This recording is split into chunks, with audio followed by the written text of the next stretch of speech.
নবনীরদনিন্দিত কান্তিধারম রসসাগর নাগর भूपवरं। हरे कृष्णा, धन्यवाद, प्रणाम। हम लोग श्रीमद् भागवतम के तीसरे स्कंद में हैं। 12वां अध्याय चल रहा है। आज हम लोग श्लोक संख्या 31 से कंटिन्यू करेंगे। श्रीमद् भागवतम 3.12.31 से 35 तक। यस प्रभु जी। लगिए। ओके, 31 नंबर श्लोक। तेजियासम अपीयेतान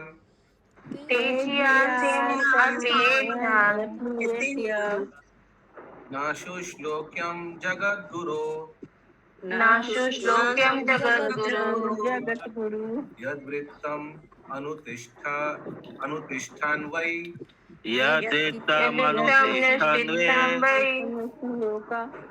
लोकक्षेमाय कल्पते।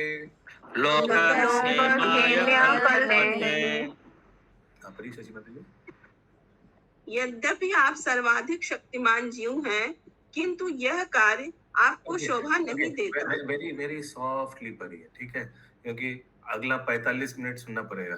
सो voice has to be, volume has to be very shrill, soft, ठीक है, soft. 45 minutes we have to hear this voice. Yes, फिर से बोलिए, वेरी स्वीट। यद्यपि आप सर्वाधिक शक्तिमान जीव हैं, किंतु यह कार्य आपको शोभा नहीं देता, क्योंकि सामान्य लोग आध्यात्मिक उन्नति के लिए आपके चरित्र का अनुकरण करते हैं। ठीक है, कौन किनको बोल रहे हैं? शशि माता जी? उनके पुत्र लोग ब्रह्मा जी को। तात्पर्य कहा जाता है कि परम शक्तिशाली जीव चाहे जो तो कुछ भी कर सकता है और ऐसे कार्यों का उस पर कोई प्रभाव नहीं पड़ता। उदाहरणार्थ, इस ब्रह्मांड में सूर्य सबसे शक्तिशाली अग्निमय ग्रह है। वह कहीं से भी जल को भाप बनाकर उड़ा सकता है और फिर भी उतना ही शक्तिशाली बना रहता है। सूर्य और फिर भी उतना ही शक्तिशाली बना रहता है। सूर्य गंदे स्थानों से जल को उड़ाता है, फिर भी वह गंदगी के गुण से संदूषित नहीं होता। इसी तरह म्यूट ममता माता जी। इसी तरह ब्रह्मा सभी दशाओं में महाभियोग से मुक्त बने रहते हैं, किंतु फिर भी कहाँ से आवाज आ रहा है? श्याम प्रभु म्यूट। किंतु फिर भी सारे जीवों के गुरु होने के कारण उनके आचरण तथा चरित्र को इतना आदर्श होना चाहिए कि लोग ऐसे उदात्त आचरण का अनुसरण कर सके और सर्वोच्च आध्यात्मिक लाभ उठा सके। अतः उन्हें ऐसा कर्म नहीं करना चाहिए था जैसा उन्होंने किया।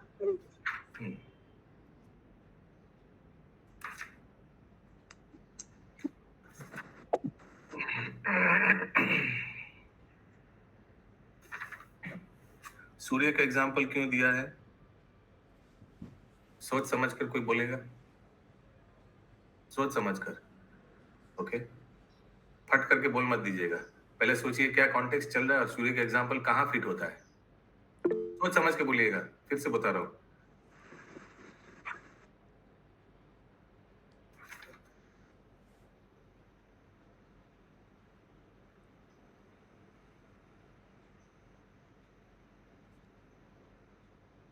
यस, शशि माता जी। प्रभु जी, सूर्य तो सभी जगह का जल ग्रहण करता है, लेकिन सूर्य में तो कोई गंदगी होती नहीं। तो यहाँ पर ब्रह्मा जी का लिए इसीलिए सूर्य का एग्जाम्पल दिया गया कि ब्रह्मा जी महाभियोग से भी मुक्त बने रहेंगे। तो अगर ये गंदा कार्य करता तो भी पवित्र रहता। इसीलिए मैं बोला ना, पूरा कॉन्टेक्स्ट पढ़ के फिर बोलिएगा, क्योंकि कुछ सब कुछ चीज लिखा नहीं है तात्पर्य में। यस, निर्गुणा नीलंबरी माता जी, आपने हाथ उठाया। हरे कृष्णा प्रभु जी, यहाँ शक्तिशाली जीव की बात हो रही है। जैसे ब्रह्मा जी शक्तिशाली हैं, उसी तरह से सूर्य भी अपने आप में शक्ति रखता है, क्योंकि पूरे ब्रह्मांड से उसमें जीवन चलता है। तो जिस तरह ब्रह्मा जी शक्तिशाली जीव होते हुए कोई कार्य करेंगे तो इतना प्रभावशाली नहीं होगा, इसी तरह से सूर्य भी कोई मतलब हाँ, ग्रहित कार्य ब्रह्मा करेगा। जी आस्ते आस्ते आस्ते स्लोली स्लोली जो बोल रहे समझना भी पड़ेगा। अच्छा, ब्रह्मा जी इतना शक्तिशाली जीव होकर भी क्या बोला आपने? मतलब जो उन्होंने कार्य किया अपनी पुत्री के प्रति इतना अपेक्षित नहीं रखा जाएगा, इसी तरह से सूर्य भी शक्तिशाली है, सबको जीवन प्रदान करता है। अपेक्षित नहीं रखा जाएगा। हाँ, तो इधर तो यही लिखा गया है ना, क्योंकि कहा जाता है कि परम शक्तिशाली जीव चाहे जो कुछ भी कर सकता है और ऐसे उस कार्यों का उस पर कोई प्रभाव नहीं पड़ता। तात्पर्य की पहली लाइन में लिखा है। वो तो शक्तिशाली, फिर ब्रह्मा जी लेकिन लिखा है but still he is the spiritual master of all living being. अरे सूरज कहीं से भी गंदगी ले लेगा, सूरज अपवित्र नहीं होगा। तो वो लॉजिक क्या ब्रह्मा जी पे लगा सकते हैं? ब्रह्मा जी भी कुछ भी कर लेगा, अपवित्र नहीं होगा? नहीं, वो गुरुदेव है, लिखा है but still he is the spiritual master of all living being, he can not act irresponsibly. Yes Ashish Prabhu, समझ में आया सबको? Yes Ashish Prabhu.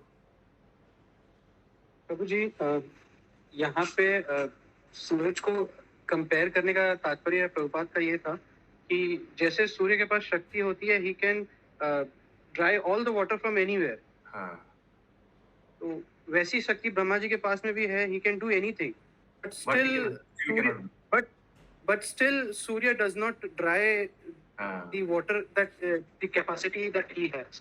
No. He only dries that which is required. No, he can dry everything. He also dries, but he is unaffected. So जैसे बंगाली में एक कहावत है, राजा सात खून माफ, मालूम है ना? कि बंगाली में एक कहावत है, राजा सात खून माफ, राजा कुछ भी कर सकता है। हाँ, गुरु कुछ भी कर सकता है क्या? नहीं, क्षत्रिय के लिए कुछ कुछ छूट दिया हुआ है, गुरु के लिए नहीं। He has to be stern because माने यद्यपि राजा प्रजा का हेड है, लेकिन मार्गदर्शन कौन कराता है? गुरुदेव। So a spiritual master cannot act whimsically. उसीलिए तात्पर्य शुरू हुआ है क्या बोलकर? एक शक्तिशाली व्यक्ति कुछ भी कर सकता है।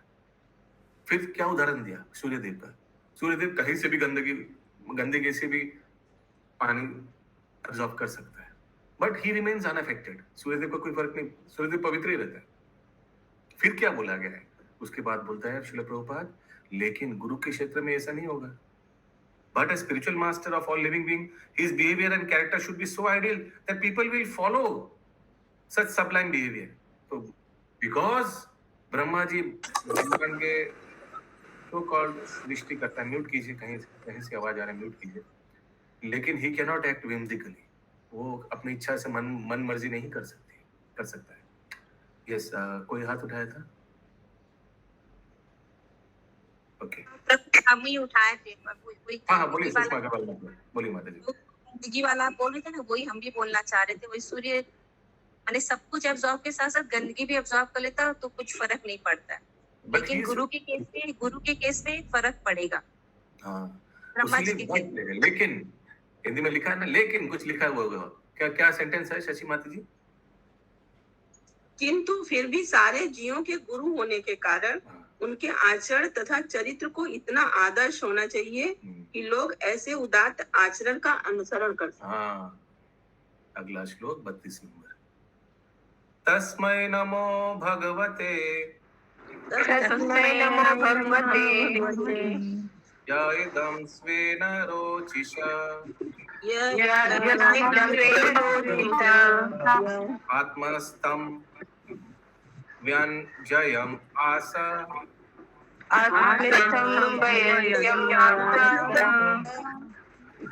स्वधर्मं पातुम् अर्हति।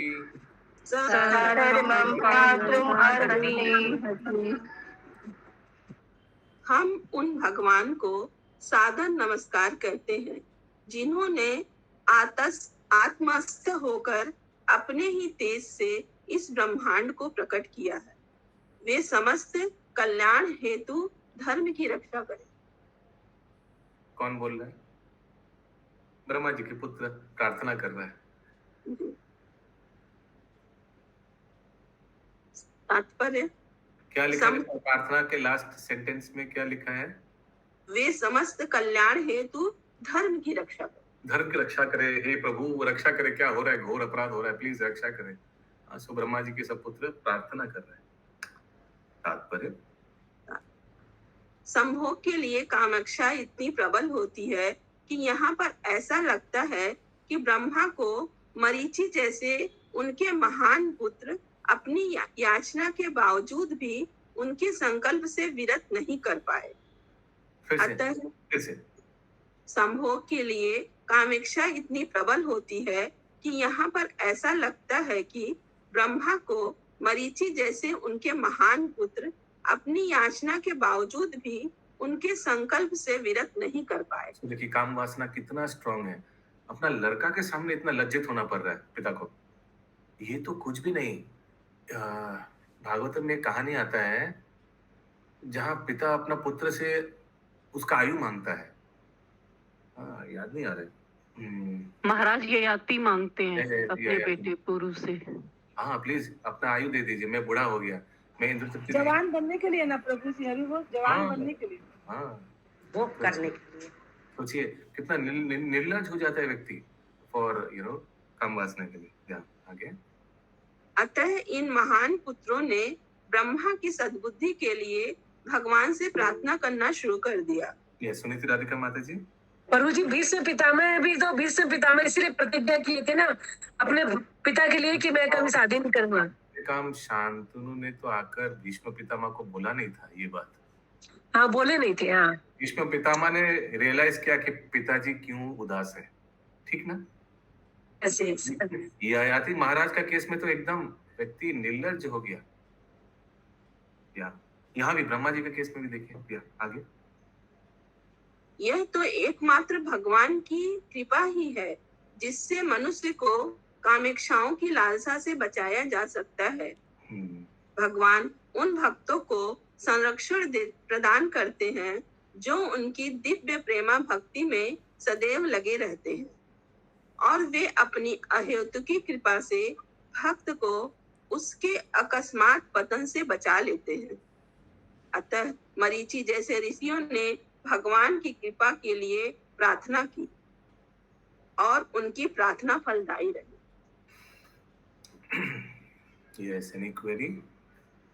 अगला श्लोक 33 नंबर। स इत्थं गृह्णता पुत्रान्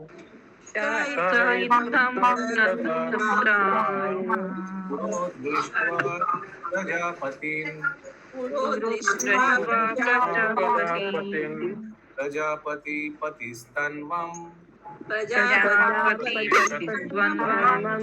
तत्याज वृदितस्तदा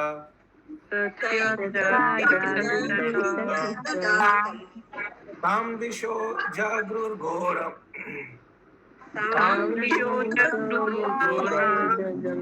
विहारं यद्विदुस्तमः।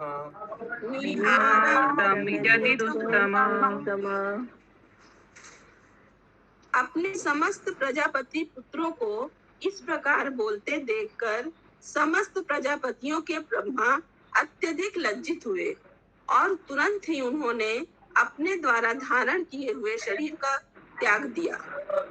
बाद में वही शरीर अंधकार में संजय प्रभु जी बाद में वही शरीर अंधकार में भयावह कुहरे के रूप में सभी दिशाओं में प्रकट हुआ। Later that body appeared in all directions as the dangerous fog in darkness. Okay, उससे कोहरा बोलते हैं ना आप लोग हिंदी में? Yes, अच्छा, वही अवतार लिया कोहरा का। अवतार माने वही बाद में हो गया कोहरा। ब्रह्मा जी का शरीर कोहरा। कोहरा में बहुत एक्सीडेंट भी हो जाता है ना, हाईवेज में देख नहीं पाते लोग। तात्पर्य, अपने पाप में कृत्यों की क्षतिपूर्ति के लिए प्रायश्चित का सर्वोत्तम उपाय अपने शरीर को तुरंत त्याग देना है। कहाँ ऐसे और किसने किया था? सर्वोच्च उपाय शरीर को तुरंत त्याग देना, ऐसे किसने किया था? और भागवतम में आता है तुरंत शरीर। करेक्ट। दक्ष के सामने सती ने, हाँ सती ने, पुत्री सती ने। पुत्री सती। आगे। और जीवों के नायक ब्रह्मा ने इसे अपने उदाहरण से दिखला दिया। तो सती ने बोला था ना कि आपने मेरे हस्बैंड को ऐसे अपमानित किया, ये शरीर में रख नहीं पाऊंगा क्योंकि ये शरीर आपसे आया है। तो ये शरीर को उन्होंने शायद आग में प्रवेश करके स्व स्व अपने अपने आप से आग उत्पन्न किया ना, ऐसे कुछ था यस शायद। प्रभु जी। वो ऐसे अपने आप से आग उत्पन्न करने का क्षमता भी। तप अग्नि से। हाँ, तप अग्नि से। ऐसे शायद गांधारी ने भी ऐसे ही अपना शरीर को त्यागा था, अपने आप से तपोबल से अग्नि प्रकट करके। या आगे। ब्रह्मा की आयु असीम होती है, किंतु उन्हें अपने घोर पाप के कारण, जिसे उन्होंने मन में केवल सोचा ही था, वास्तव में किया नहीं था, अपना शरीर त्यागना पड़ा। यह जीवों के लिए शिक्षा है, जो यह दिखाती है कि अनियंत्रित यौन जीवन में संलग्न होना कितना पापपूर्ण कृत्य है। करहित यौन जीवन के विषय में सोचना भी पापपूर्ण है, और ऐसे पापपूर्ण कृत्यों की क्षतिपूर्ति के लिए मनुष्य को अपना शरीर त्यागना होता है। दूसरे शब्दों में, मनुष्य की आयु, वरदान, ऐश्वर्य इत्यादि बातें पापपूर्ण कृत्यों से घटती है, और सबसे भयावह पापपूर्ण कृत्य है अनियंत्रित यौन। पाप में जीवन का कारण अज्ञान है, और अथवा पाप में जीवन ही निपट अज्ञान का कारण है। अज्ञान की विशेषता है अंधकार या कोहरा। अंधकार या कोहरा अब भी सारे ब्रह्मांड को आच्छादित किए हैं, और सूर्य एकमात्र उसका प्रतिकार है। जो व्यक्ति नित्य प्रकाश रूप भगवान की शरण ग्रहण करता है, उसे कोहरे या अज्ञान के अंधकार में विलोप होने का भय नहीं रहता। जहाँ सूर्यदेव है वहाँ कोहरा नहीं रहेगा, कोहरा हट जाएगा। कौन सा चैतन्य चरितामृत का श्लोक याद आ रहा है आप लोगों को? माया सब है अंधकार, जहाँ कृष्ण तहाँ नहीं माया अधिकार। जहाँ सूर्य तहाँ नहीं माँ। नहीं, जहाँ कृष्ण कृष्ण सूर्य समो माया है अंधकार, जहाँ कृष्ण न जहाँ सूर्य, हाँ जहाँ सूर्य तहाँ नहीं माया अधिकार। हाँ, जहाँ सूर्य। ठीक है, किसी माया के मैंने माया है, कोहरे में तो आच्छादित हो जाते हैं सूर्य। लेकिन ज्यादा फिर शनि आ जाता है, फिर आस्ते आस्ते कोहरा हट जाता है, तो आस्ते आस्ते हट जाता है। कोहरा को यहाँ अपने अज्ञानता के से तुलना किया गया है, और सूर्य को कृष्ण भक्ति से। अगला श्लोक 34 नंबर। तो देखिए, जहाँ ब्रह्मा जी के पुत्र लोग ने भगवान को प्रार्थना किया, उसके बाद वाला श्लोक में लिखा है कि ब्रह्मा जी लज्जित हो गया। लज्जित हो गया माने भगवान ने कृपा किया ना उनके ऊपर, तुरंत लज्जित हो गया माने दिमाग में ना, अरे क्या कर रहा हूँ, दिमाग ठिकाना पे आया।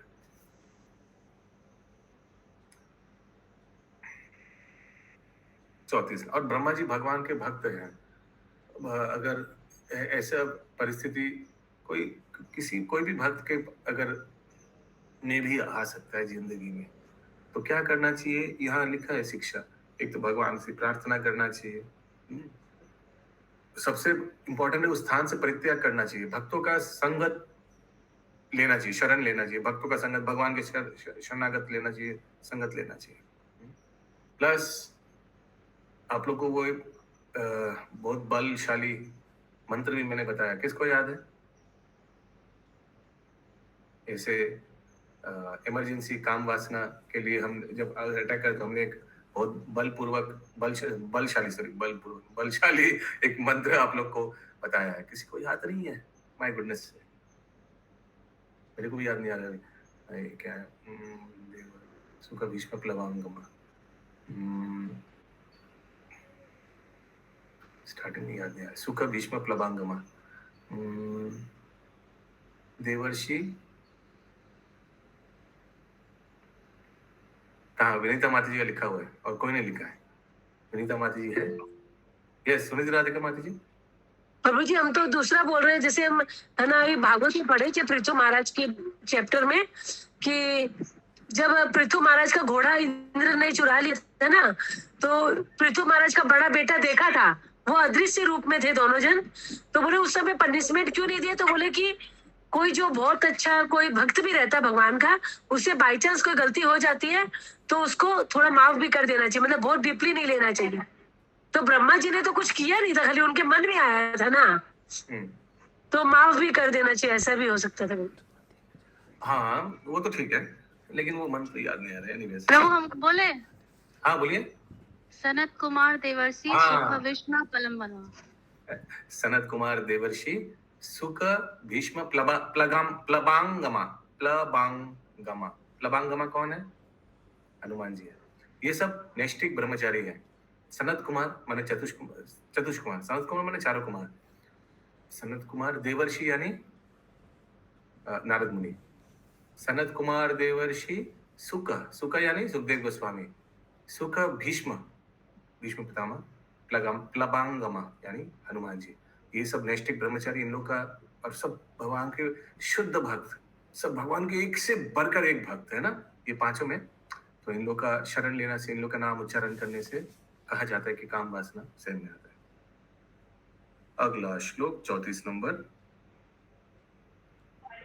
हरे कृष्ण। प्रभु जी आप उस दिन भी ये वाला श्लोक बोले थे, तो ये किस कॉन्टेक्स्ट में बोल रहे हैं ये वाला श्लोक, ये सनत कुमार वाला? इस कॉन्टेक्स्ट में बता रहा हूँ, ये ब्रह्मा जी का जो कंडीशन है, ये तो भक्त लोग के जीवन में भी आ ही सकता है। काम वासना से वो अटैक हो सकता है। ये माया का ही एक अस्त्र है ना काम वासना। तो उस समय भक्त क्या करेगा? तो मैंने 2-4 रेमेडीज बताया। एक तो स्थान परित्याग करना चाहिए, भक्तों का शरण लेना चाहिए, भगवान का शरण लेना चाहिए, और मंत्र भी उच्चारण कर सकते हैं। ये मंत्र, ये पवित्र नैष्ठिक ब्रह्मचारी लोगों का अगर नाम उच्चारण करेंगे तो शक्ति मिलेगी। ये सनत कुमार देवर्षि सुख भीष्म प्लबांगमा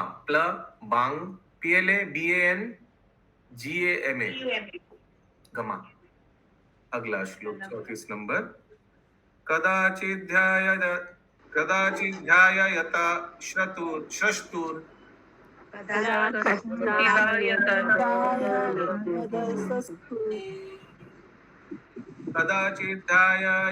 श्रष्टुर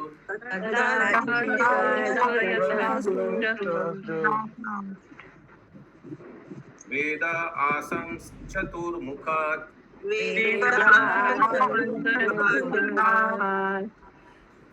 कथं शक्ष्यामि अहं लोकान्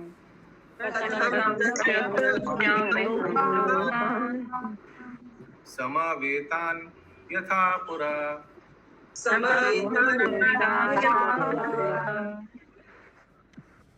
एक बार ब्रह्मा जी यह सोच रहे थे कि विगत कल्प की तरह लोकों की सृष्टि कैसे की जाए, तो चारों वेद जिनमें सभी प्रकार का ज्ञान निहित है उनके चारों मुखों से प्रकट हो गए। और एक बार जब ब्रह्मा जी यह सोच रहे थे कि विगत कल्प की तरह लोकों की सृष्टि कैसे की जाए, तो चारों वेद जिनमें सभी प्रकार का ज्ञान निहित है उनके चारों मुखों से प्रकट हो गए। Once upon a time, when Brahma was thinking of how to create the worlds, as in the past millennium, the 4 Vedas, which contain all varieties of knowledge, became manifested from his 4 mouth. Is राष्ट्रपति माता जी mute कीजिए। Yes, बोलिए स्निग्धा माता जी, sorry संगिनी श्यामा प्रिया माता जी। हाँ प्रभु जी, ये वाला किया ना कि ब्रह्मा जी सोच रहे थे, मतलब जैसे उन्होंने चारों वेद को प्रकट किया ना, तो शरीर त्याग कर दिए, तो उसके बाद का है ये चीज की पहले का? ये सर अभी देखते कब वो इंफॉर्मेशन आने दीजिए। एक समय की घटना है, ऐसे लिखा हुआ है ना, कभी एक समय। क्या परिस्थिति था उनका। यस अशोक प्रभु जी। हरे कृष्ण प्रभु बोल रहे हैं कि जब ब्रह्मा जी ने शरीर त्याग दिया उसके बाद दूसरे ब्रह्मा कैसे हुए? नहीं नहीं, वो शरीर का आवरण को त्याग देना, वो वाला पर्टिकुलर शरीर त्याग दिया है ना शशि माता जी? यस प्रभु। हाँ, ब्रह्मा जी ने तो अपने शरीर में त्याग दिया, वो जो आवरण जैसा वो उसको त्याग दिया, उससे वो पूरा बन गया, वो वाला। वो तो त्याग दिया, ठीक है, लेकिन फिर बाद में फिर वो कंट्रोल कैसे कर रहे हैं, जगत को सृष्टि कैसे कर रहे हैं? ब्रह्मा जी तो कंटिन्यू किया उसके बाद अपने जीवन, ऐसे नहीं कि आत्महत्या कर लिया। मैंने सूक्ष्म शरीर से कंटिन्यू करते रहे, उनका ओरिजिनल शरीर से। अच्छा, यस। तात्पर्य जिस तरह हरे कृष्णा प्रभु, यहाँ ब्रह्मा जी अपने सोच वाले मन के सोच को त्यागे थे ना? नहीं, एक शशि माता, कल आप लोग ने पढ़ा क्या, वो था जो एक शरीर जैसा, एक उनको आवरण जैसा लिखा है ना, अभी क्या त्यागा, वो लिखा, उससे कोहरा बन गया। अपने द्वारा धारण किए हुए शरीर को त्याग दिया।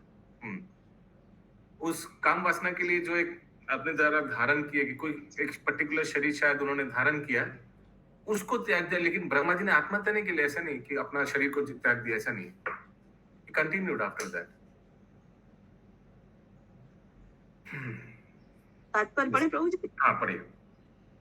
जिस तरह अग्नि बिना दूषित हुए हर वस्तु को क्षार कर सकती है, उसी तरह भगवत कृपा से ब्रह्मा की महानता रूपी अग्नि ने उनके पुत्री के साथ पाप पूर्ण यौनाचार की उनकी इच्छा को क्षार कर दिया। वेद समस्त ज्ञान के स्रोत हैं, और जब ब्रह्मा पुनः सृष्टि करने का विचार कर रहे थे, तो पूर्ण पुरुषोत्तम भगवान की कृपा से वे सर्वप्रथम ब्रह्मा को ही उद्घाटित किए गए। ब्रह्मा अपनी भगवत भक्ति के कारण शक्तिशाली हैं। भगवान अपने उस भक्त को सदैव क्षमा करने के लिए तैयार रहते हैं, जो कदाचित अपने भक्ति के सन्मार्ग से पतित हो जाता है। हरे कृष्ण। तो देखिए, अभी ब्रह्मा जी भी अभी बैक टू हिज सर्विस ना, ऐसा नहीं कि फिर से बार बार वैसे गलती दोहराए, ऐसे नहीं, तुरंत बैक टू हिज सर्विस। उनको जो सेवा मिला भगवान से उत्पन्न करने का, प्रजा उत्पन्न करने का, उसी में लगा हुआ है।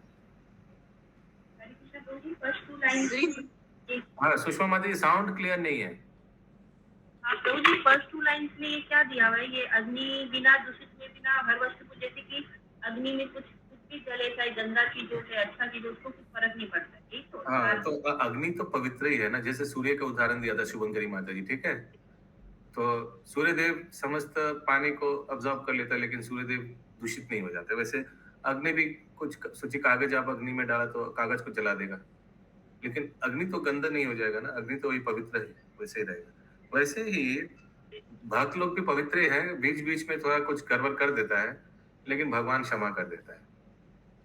इसके लिए भागवत गीता का कौन सा प्रसिद्ध श्लोक है? कभी कोई भक्त का थोड़ा पतन हो गया तो क्या समझना चाहिए? किसी को याद नहीं आ रहा? अपि चेत्सु दुराचार्यो भजते माम अनन्य भक्त साधुरेवा समन्तव्य। लास्ट लाइन क्या था? याद नहीं आ रहा। एनीवेज, अधो गच्छन्ति तामस प्रभु। हाँ हो सकता है। साधु मंतव्य शम्य व्यवशितो हीश। यदि कोई जघन्य कर्म करता है, किंतु यदि वह भक्ति में रत रहता है, तो उसे साधु मानना चाहिए, क्योंकि वह अपने संकल्प में अडिग रहता है। हाँ, तो किसी से गड़बड़ हो गया लेकिन भक्ति कर रहा है, भक्त भी था अच्छा। ओके, तो यही समझना चाहिए। ओके, आगे श्रीमद् भागवत में। श्रीमद् भागवत 11.5.42 में इसकी पुष्टि इस प्रकार हुई है। स्वपाद मूलम भजतः प्रियस्य त्यक्त्वा अन्य भावस् हरि परेश विकर्म यच्च उत्पतितं कथंचित् धुनोति सर्वहृदि सन्निविष्टः। जो व्यक्ति पूरी तरह से भगवान के चरण कमलों पर उनकी दिव्य प्रेमा भक्ति में लगा रहता है, वह भगवान हरि को अत्यंत प्रिय है, और भगवान भक्त के हृदय में स्थित होकर संयोग बख्श किए गए सभी प्रकार के पापों को क्षमा कर देते हैं। यह कभी भी आशा नहीं की जाती थी कि ब्रह्मा जैसे महापुरुष अपनी पुत्री के साथ संभोग करने का विचार भी करेगा।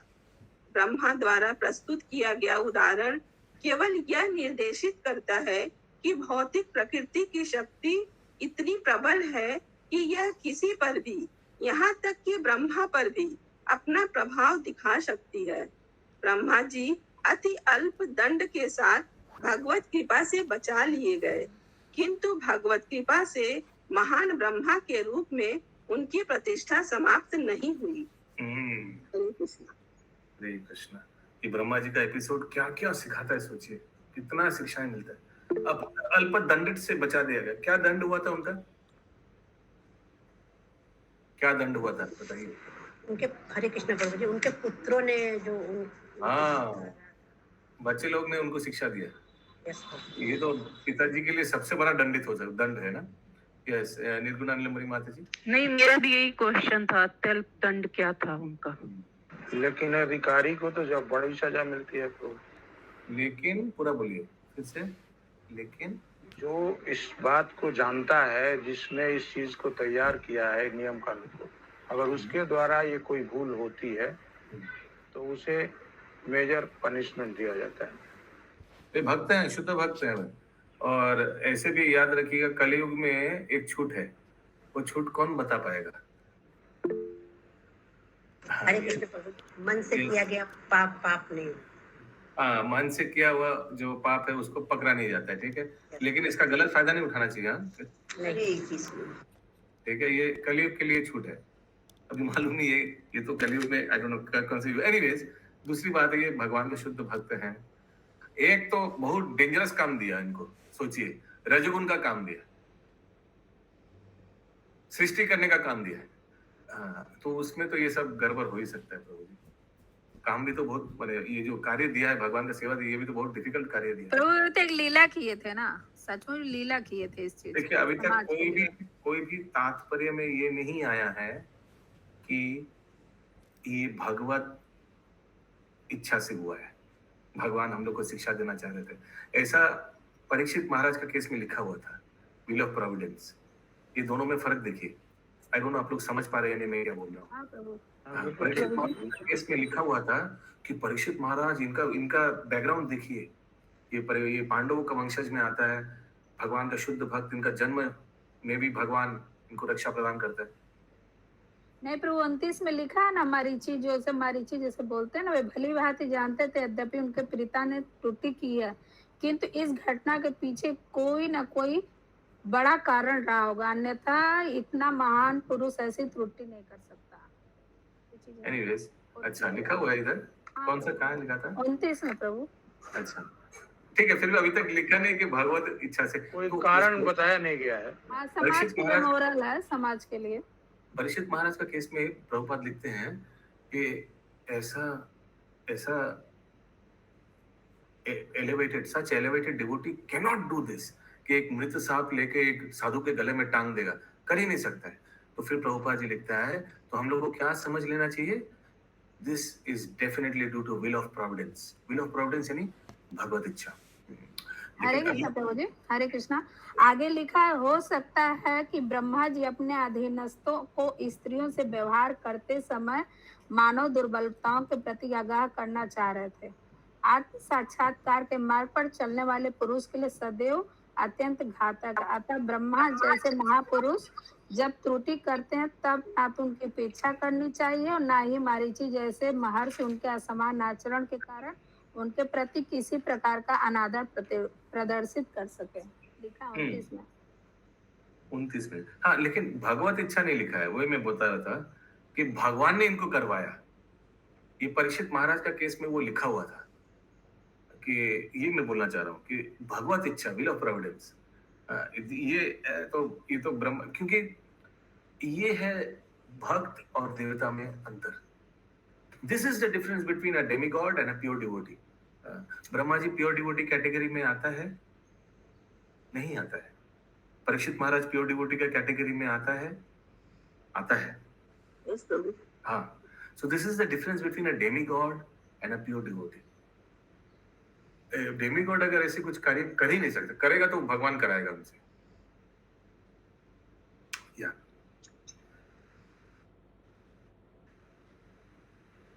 ये हो गया तात्पर्य पूरा। उनके बाद तो दूसरे नंबर पर वही है ना प्रभु।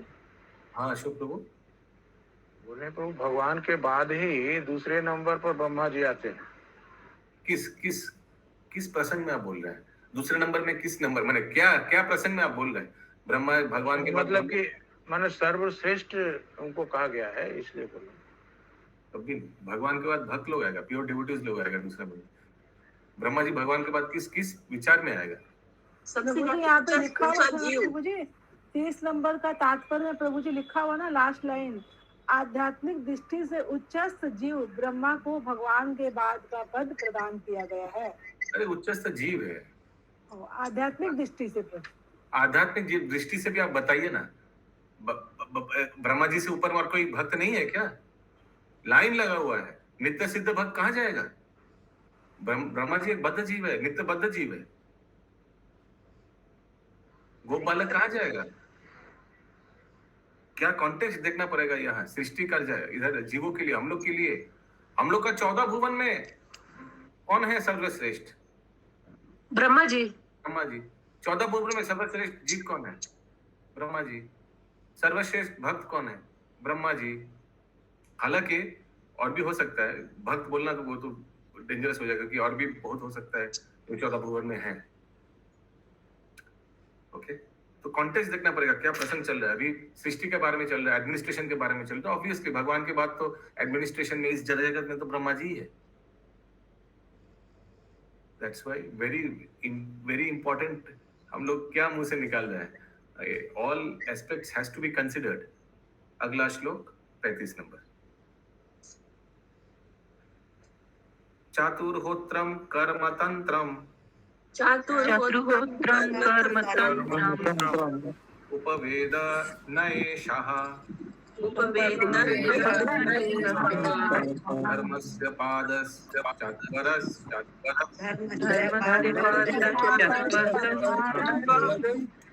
तथैव शम विद्या।